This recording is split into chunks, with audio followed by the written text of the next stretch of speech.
suis sur 2 pages sur le mensuel avec une petite photo d'identité un peu élargie comme ça et puis des petites questions qu'on s'est posées.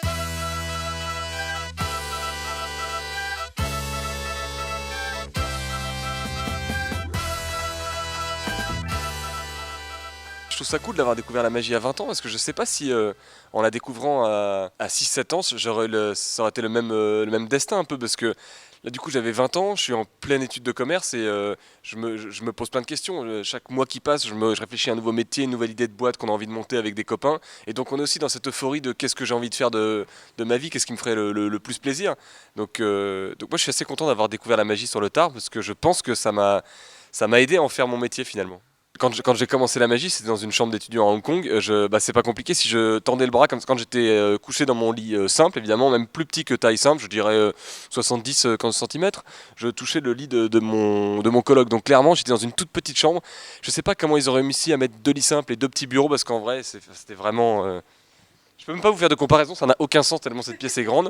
Mais effectivement, c'était assez laborieux au départ. Moi, ça m'a jamais tracassé parce que j'ai tout de suite pris du plaisir à travailler la magie. J'ai tout de suite vécu comme un truc un peu festif, un peu pas de méditation, mais qui me faisait vraiment plaisir. Je me suis pas dit, ah, j'ai bossé 4 heures, je suis fatigué. Je faisais 4 heures de cartes et je me disais, j'en ai marre, je vais aller dans un café et je vais rebosser 4 heures, mais le fait de changer d'ambiance, peut-être que je vais réussir à bosser différemment les tours. Même si c'était dans une petite salle, dans une petite pièce, et que clairement j'ai saoulé mon coloc de l'époque, qui s'appelle Harold, quand je faisais ce mouvement, l'accordéon, mais il pétait un câble, et d'ailleurs je m'entraînais quelle que soit l'heure de la journée. Comme par hasard, au 2e semestre, on a changé de coloc. Moi j'avais rempli aucun papier, mais j'ai perdu mon coloc, donc je pense que clairement il en avait ras-le-bol. Il s'est fait auto-disparaître, pour être tranquille.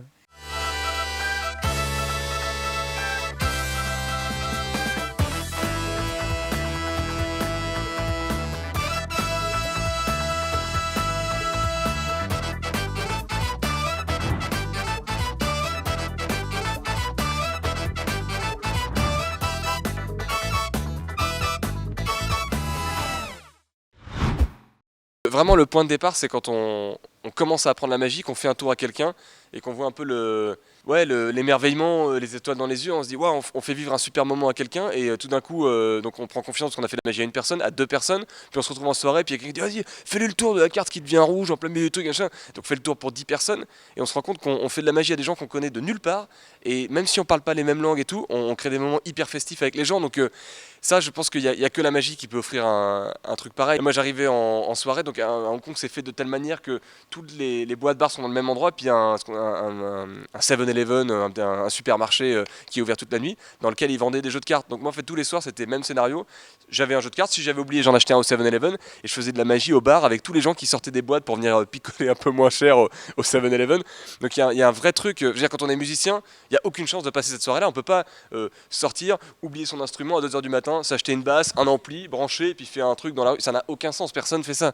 Donc ouais, la magie, il y a un côté pratique et festif qui est imbattable. Le close-up comme ça, un peu de rue ou dans les restos, les bars, c'est le plus compliqué parce qu'il y a les 3, 4, 5, 10 personnes à qui on fait de la magie qu'on a l'impression de maîtriser, puis le petit attroupement qui se crée avec des gens qui regardent comme ça un peu là, et puis qui sont dans un angle catastrophe, et il faut réussir à gérer.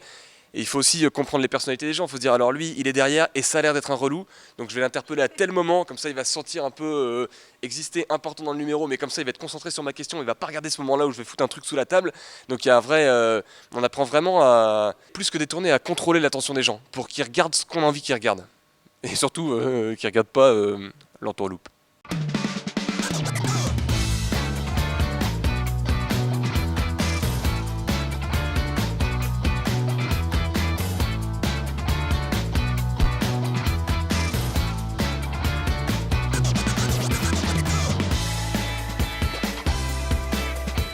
Le plus gros, c'est une table qui sert à faire. Une table qui est banale, qui est juste pour faire apparaître les bouteilles, pour monter dessus, pour machin. Mais en fait, il n'y a aucun objet. Et là, j'essaie de vraiment regarder en même temps que je vous le dis, parce que je dis souvent ça en promo et j'ai pas l'occasion de le faire comme ça. Il n'y a aucun objet qui sort d'un magasin de magie ou qui a été fabriqué pour l'occasion, en fait. Alors, les jeux de cartes, je les achète dans un magasin de magie parce que je les achète par palette, donc enfin par carton.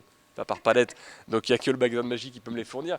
Mais après, les raquettes de tennis, fusil harpon, en fait, c'est que des choses que j'ai bricolées dans ma chambre à Lyon à l'époque quand j'ai créé le spectacle. Donc si vous regardez bien, il n'y a rien qui peut pas rentrer dans dans une chambre étudiante en fait. Ça m'est arrivé oui, de bricoler sur des trucs pour que ce soit pratique pour le numéro, mais oui effectivement, c'est vrai que la magie a un côté très artisanal aussi. C'est que souvent les grands numéros impliquent un peu du décor, des choses à cacher, tout ça. Moi pour le coup, le spectacle, je pourrais le jouer.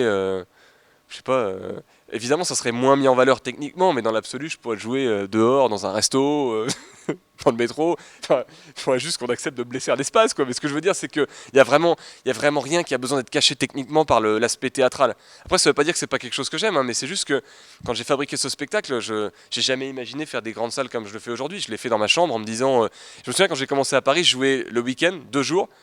Et je disais, premier week-end, j'ai une première grand-mère qui est venue. Deuxième week-end, mon autre grand-mère avec mon grand-père. J'ai dit, bon, les grands-parents, c'est bon. Et tu vois, si ça dure encore 2-3 semaines, je peux inviter mes cousins, mes sœurs, elles étaient venues. Mais j'ai jamais imaginé qu'on jouerait ce spectacle pendant 5 ans. Donc là, ça me fait rêver autrement pour le prochain spectacle. C'est que je pense que je pourrais peut-être créer quelque chose de plus fou avec un peu plus de décor. Toutes les ambiances que j'amène, plutôt que les avoir bricolées un peu tout seul. Aujourd'hui, je suis même beaucoup mieux entouré. Donc je pourrais en faire quelque chose d'un peu plus grandiose, un peu plus joli, mais tout en gardant l'aspect de simplicité dans ma manière de présenter, qui est pour le coup, je pense vraiment ma marque de fabrique. C'est de le faire sans me poser trop de questions et de le faire comme ça me fait plaisir, quoi.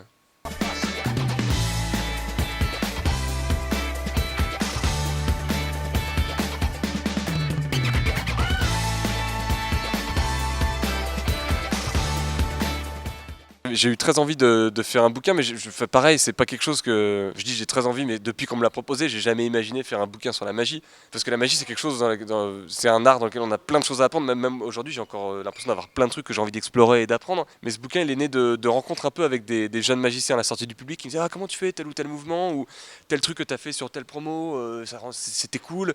Et donc, puis pareil, il y en avait à qui je répondais aussi sur Instagram. Parfois, je faisais des petites vidéos en mode influenceur magie. Coucou tout le monde, alors aujourd'hui la cascade. Alors pour faire ça, et je me suis dit, il y a les gens que je croise après le spectacle, il y a les gens que je croise grâce à Instagram, mais encore je m'en sers pas très bien. Et puis il y a tous les autres que j'ai pas encore rencontrés, donc je trouvais que le bouquin c'était une belle manière d'aller chez les gens et de donner envie de faire de la magie ou juste des manipulations de cartes, tu vois, pour des gens qui jouent au bridge, au poker, d'arriver à la table, distribuer les cartes comme si de rien n'était. Ça épate un peu la galerie, ça fait toujours plaisir. Hein.